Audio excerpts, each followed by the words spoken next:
అయితే ఏ స్వస్థతలు లేవంటున్నామంటే, ఇదిగో ఇప్పుడు మీరు చూస్తున్నట్లుగా ఎవరో ఒక వ్యక్తి రావటం, రబషబషబషబ అని ఏదో మాట్లాడటం, కత్త నూనె తీసుకుని నెత్తి మీద రాసి బాగా పూసి ఏసునామంలో పో అనగానే పోవటం, ఇవి మాత్రం లేవు.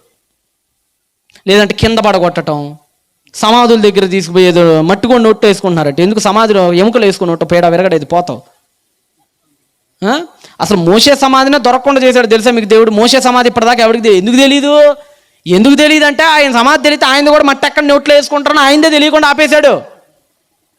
నువ్వేమో తీసుకెళ్ళి అయ్యగారు మట్టి వేసుకుంటున్నావు, ఇంకేదైనా వేసుకుంటావు.